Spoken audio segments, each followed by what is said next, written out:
Good evening, everyone. Welcome back to Horsepower Obsessed. Today, we're going to be talking about all of the new features coming for the 2024 model year. That's regular C8, C8 ERAY, and even the C8 Z06. They're all getting new options. Let's talk about it right now. All right, guys, so just like we said there in the beginning, everything is getting some new features, and a lot of this information comes to us from the National Corvette Museum Bash that just finished up, and it gave us a lot of really good information. So between Shane, who is one of the dedicated subscribers of Horsepower Obsessed, and the Mid-Engine Corvette Forum.com, we have all kinds of information to go over. Whether you're in the market for a C8, a Z06, or an ERAY, either way, some of these new upgrades apply to all of the performance variants. So let's start off with the new clear cover for the convertible model. Now, you guys may have noticed I posted this on the community tab, and I was the first one to break this on the internet, thanks to my friend Dr. Corvette. He actually sent the information over to me, and we immediately posted it up for you guys to see. I wanted to really quick mention ProClip as the sponsor of today's video.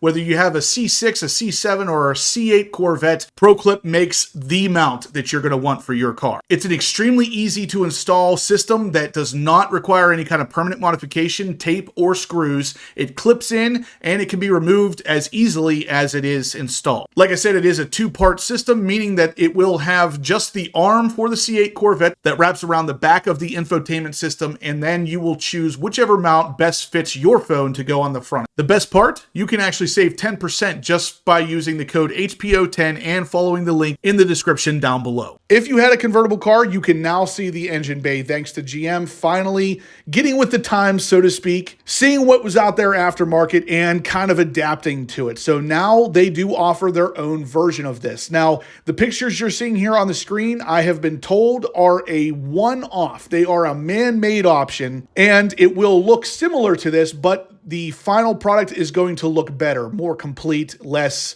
made in a garage kind of appearance. So what that means for you is that it's going to look very OEM and it's going to look perfectly in place. Now, I know a lot of you guys out there already have the clear design from aftermarket companies such as AMT Custom Designs, and trust me, I absolutely love that design and it gives it that full clear appearance.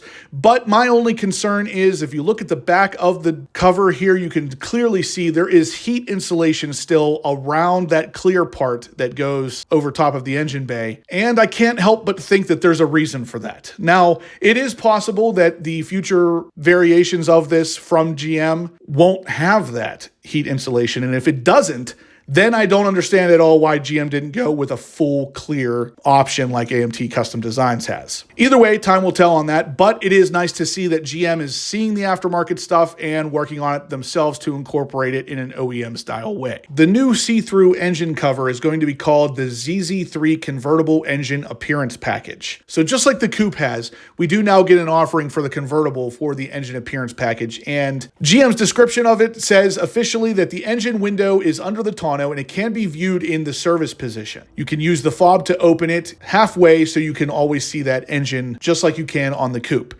It says that it's also available with optional engine covers BCS/BCP for the LT2 or the red or silver cover, or the BCW red intake for the Z06. So like I said earlier, this will be something offered for all three performance variants. Once again, guys, the see-through convertible engine appearance package that you're seeing on the screen is, in fact, a prototype. This is not the way the finalized product is going to look. It will look less homemade, quote unquote, by the time it's actually available for sale to the public. The next item on the list is new Stingray split spoke wheels. So for the C8 Stingray, or the base C8 Corvette, as a lot of people call it, we are getting new wheel options. So if you guys don't like the stock wheel offerings currently, you probably won't like these ones either. But at least we're getting some new options. I can give GM credit for that. So there are going to be new options for wheels now. My gut is kind of saying, I don't really like these either, but at least they're trying. Now, the offerings for the ERAY and the Z06, the wheels are absolutely fantastic. I love it. But with the C8 Stingray, GM just really didn't seem like they understood what kind of wheel would fit that car right. And this is kind of a continuation of that. So there is going to be new wheel offerings, but at the same time, they're not really that great. I'll leave it up to you as to whether or not you like them. Personally, I'm not really a fan. But let me know what your thoughts are down in the comment section below. With the 2024 models, all of them are going to have a soft close frunk feature. So instead of having to click that frunk down twice, you'll just drop it and it will softly close it down into the body of the car, just like the rear hatch does. It also is going to come with new standard safety features. So it's going to have automatic emergency braking, forward collision alert, front pedestrian braking, following distance indicator, lane keep assist with lane departure warning, and the IntelliBeam, which is your automatic high beams. Now, these are features that have not been included in the past for the C8 Corvette. These are all new for the 2024s. And while at the National Corvette Museum Bash, Taj actually polled the crowd and asked them if they would like to see adaptive cruise control added to this particular slew of new features. And the overwhelming response in the room was no. I'm surprised to hear that, to be honest with you. I actually like the adaptive cruise control, and worst case scenario, if you don't like it, you can actually turn it off. So I'm not sure why they wouldn't want to see it included. I personally do want to see that pop up on the C8 Corvette platform at some point. There are also new stripes available for the 2024 model year. The current full-length racing stripes for the Corvette Stingray and Z06 are undergoing a design change that makes them look a little cleaner. Currently, the front of the stripe goes all the way to the edge of the front fascia, while on the back, that stripe continues through the Corvette lettering to the edge of the trunk. The new design takes all the previous stripe colors and offers a tapered look that starts just in the front of the Corvette flag's front emblem. On the rear, the stripes run over the rear spoiler and stop at the top of the third brake light. This stripe design is something that was actually added to the ERAY's visualizer back in January. So if you were looking for it then, you've already seen these, but they were recently talked about at the bash. The next new feature is something that's not super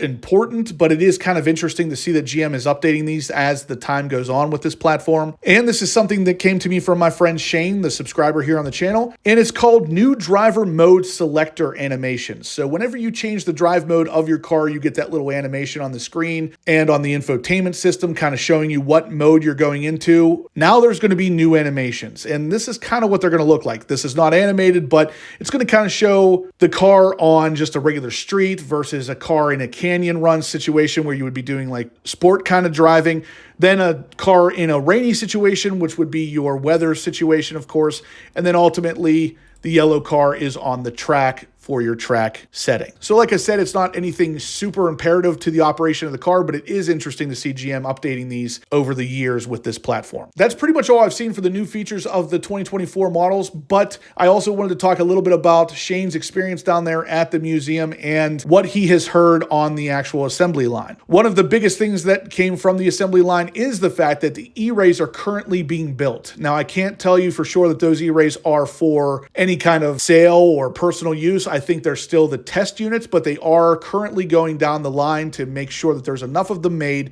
that they can meet certain requirements for testing purposes. So currently the ERAY is being built alongside the Z06 and the C8 Corvette Stingray, which is definitely awesome to know. Another little tidbit with the ERAY is that the auto stop start function will only be enabled by default in tour mode. So if you start the car and put it in track mode, you will not have to turn that on or off. It will automatically be disabled as soon as you hit track mode, but in tour mode, you will have to physically turn it off if you do not want the auto stop start function of the car. But guys, that's going to be pretty much it. I just wanted to go over these new additions to the 2024 model year real quick because I've had a lot of questions about it on the channel here. And I wanted to make sure that all of you guys understood exactly what's going to be new and exactly how to get it as far as waiting for that 24 model year. Most of these options are not something that you're going to be able to retrofit to a 2023 aside from that clear engine cover. So if you want any of the new finagled things, you're probably going to have to get a 24 to get them. I personally really love the idea of the soft close frunk. I think that that's something that should have been included right off the bat because you already have the soft close functionality of the rear hatch. Why not the front as well? It would have also solved the issue with only clicking that thing down one time and having the problem with some frunks opening while driving.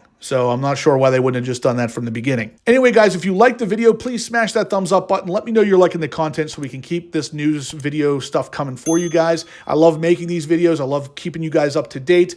Let me know that you're liking it as much as I like making it. If you haven't subscribed yet, please do. I'm going to have loads of content like this coming you're not going to want to miss. And as always, guys, I will catch you in the next upload.